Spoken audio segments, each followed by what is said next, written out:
Black and white video for Black and White issue. I'm recording this in Chiang Mai, Thailand.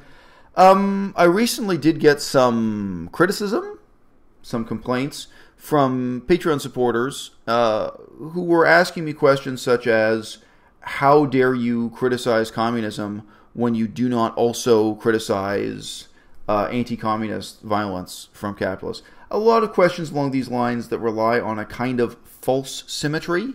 People often use the term false dichotomy, but this is actually a false symmetry. There are many reasons why the examination of communism and the examination of capitalism are asymmetrical. But I think the most fundamental and important that I want to draw attention to in this video is the fact that communism really is defined narrowly and precisely as one economic system, one political system, one social system, and capitalism is not. Capitalism is really a very broad, somewhat even vague category of what emerged as feudalism collapsed in the history of Europe. I do have an earlier video that I'm going to provide a link to below this video, in which I was replying to a really interesting email I received from an indigenous person of South America, a Mapuche Indian. And he was writing to me. He was interested in my channel. He was writing to me in agreement that he thought the vegan content from Freely was garbage. It's a really interesting email to get, and it was in very poorly spelled English, as I recall, but really, really memorable email I once got from this guy. And I pointed out in my response to him that he was blaming capitalism for many, many things that neither in a strict sense nor in a general sense capitalism could be blamed for. So he was complaining, for example, about the conduct of the Pope as the head of the Catholic Church in, I guess, what you'd call the medieval and Renaissance period of Europe. This is not capitalism. We can't simply treat capitalism as a miscellaneous category for everything we hate, criticize, or disagree with. So in the questions I got asking, how dare I criticize communism without, for example, criticizing American imperialism in Vietnam? Now, if you've watched my channel, I think I actually have a lot of criticism of American imperialism. I used to live in and work in Laos and Cambodia, two countries that have suffered terribly under American imperialism. So, I mean, it's not the case that I'm some kind of uncritical witness to American imperialism. But again, just as we can't look at Italian imperialism in this way, we can't look at the Italian Empire, the Catholic Empire, nor the Roman Empire and just put this into a category of capitalism. The decisions made by the Pope as the head of the church can't be attributed to capitalism. In the same way, it's not some simple formula where we can point the finger at capitalism as an economic system and then explain, for example, American atrocities in the Korean Civil War, the war that created the separation of North Korea and South Korea, as the fault of capitalism. This really fundamentally doesn't make sense. Now, it's also not easy to say, even if you look at crimes against humanity, atrocities, human rights violations committed by the United States in the Korean War, Korean Civil War, whatever you want to call it. It's not easy to say, well, the atrocities committed by the United States were so bad that therefore it was a bad thing for the United States to intervene and defend South Korea. Anyone who spends some time examining that war, that's a very, very hard conclusion to come to. You look at the reality of human rights today in North Korea versus South Korea, and on the contrary, we probably have to ask ourselves the question, at what point are the Americans committing so many violations of human rights, so many crimes against humanity, that discredits a war that in some ways was evidently necessary or necessitated by the extreme brutality of communism that continues to this day in North Korea.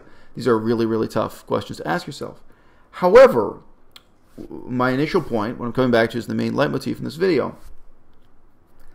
The nature and conduct of the North Korean regime can indeed be explained largely, if not wholly, in terms of communism, in terms of what is communism as an economic system, what is communism as a governing ideology, what is communism as a heading in political science. And it is with tremendous difficulty that you would, in parallel, explain the behaviors of Japan, Holland, Denmark, and the United States simply under this heading of capitalism. Let's open it up a little bit further. How about Sri Lanka versus Thailand? Looking at the continent in the last 50 years of two countries like that are in the same region that are both capitalist, Sri Lanka and Thailand are capitalist countries. But we can't, in this same way, say, oh, well, these are all capitalist regimes, therefore that explains the conduct of the CIA, the conduct of the American army, of the American empire, what have you. Neither in South Korea, nor Vietnam, nor any other theater. So why is that? As I say, it's really easy for people to think in terms of a false dichotomy and a false symmetry. You can make a checklist of what defines capitalism. You can talk about the form of land ownership. You can talk about the existence of specific institutions, like and including stock market. You can come up with, whether or not labor, is defined under a contract, and people have the right to break that contract. There are quite a few things you can look at in terms of coming up with a working definition of capitalism. And then you can ask yourself at any given time, prior to the Communist Revolution, was China or was it not a capitalist society? The Communist Party of China, actually, their official position is that China never had a period of capitalism. They went directly into communism without ever having a period. They went straight from feudalism into communism. At what point are we no longer talking about feudalism in the history of Japan, and when are we talking about capitalism? At what point in the history of the Netherlands are we no longer talking about a medieval economy or a Renaissance economy or a mercantilist economy, and we're talking instead about capitalism? What we call capitalism today is, above all else, a set of cultural concepts that emerged out of the collapse of feudalism in Europe. And it emerged so this is very different even from something like the emergence of the Industrial Revolution. There is no revolution that defines capitalism. There is no manifesto. There is no capitalist manifesto that defines capitalism. There is no political party today that defines capitalism, and there never was, right? Unlike, say, the Communist Party of Russia, unlike, say, the particular biography of a figure like Karl Marx. So it's actually a profoundly asymmetrical situation, philosophical and otherwise. And this is complicated, above all else, by the fact that anyone who is pro-capitalist in today's parlance is not presumed to be supporting capitalism as it actually exists now, or capitalism as it actually existed in a particular point in the past. They are presumed, the meaning of pro-capitalism is to mean that they object to the existence of socialism or aspects of socialism, features of socialism within the capitalist economy today. Now, as many pro-capitalist economists have pointed out, capitalism has always included features of socialism, whereas vice versa, socialist societies have a very difficult time including key features of capitalism. Milton Friedman was always very eager to point out in his lectures and writing and so on that within the United States of America, the military is in fact a socialist economy within a capitalist economy. It's an interesting point, interesting perspective. So, some countries have a socialist healthcare system within a capitalist society. Some have a socialist electricity system. They run electricity in a non-free market manner or what have you. Especially small countries where they wouldn't be able to really, small poor countries that wouldn't be able to have electricity if it was going at free market rates and it's run as something of a charity. Various sectors of the economy, I think in most modern Western countries, sewage treatment is run in a socialist manner because it's totally impossible to do sewage treatment on a for-profit free market basis. Probably a few countries have tried. But the problem is we don't really have a good analytical category for describing, discussing, and indeed supporting capitalism as it actually exists. Someone who is said to be pro-capitalist is presumed to be pro-American empire, pro-CIA, in favor of the American army committing crimes against humanity and atrocities, whether it's an example like the CIA in Indonesia or the American participation in the Korean War. And those things, in a very real sense, have nothing to do with capitalism.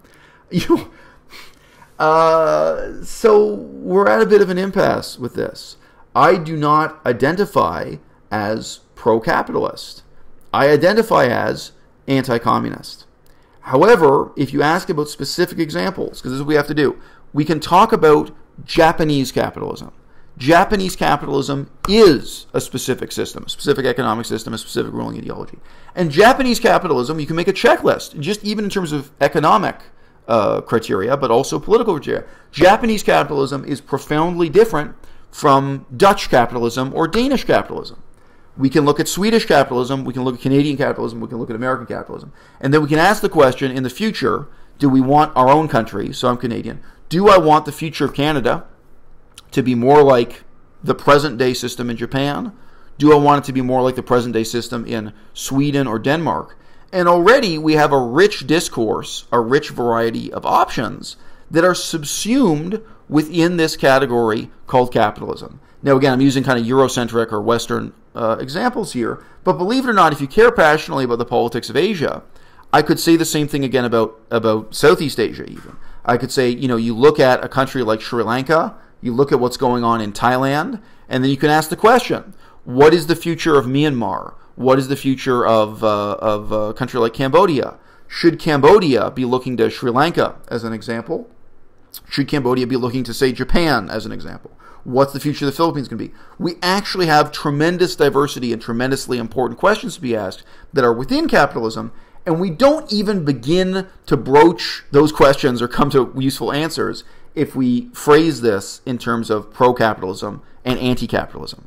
And on the contrary, there are really meaningful questions that get asked if we ask the question, what do you think about Japanese capitalism? What do you think is wrong with, what do you think fundamentally needs to be reformed, needs to be abolished within the Japanese capitalist system? And believe me, anyone who knows and cares about Japanese politics, that'll start a long conversation. In what ways does Sweden or Denmark offer a much more fundamentally positive model compared to France or Germany or England? Those are really meaningful discussions that happen within this very broad category of capitalism, because at the end of the day, talking about capitalism is like talking about compost. Compost isn't one thing. Capitalism is the compost heap that was left over after the collapse of European feudalism. And many different things, some good and some bad, have sprouted up out of that fertile soil.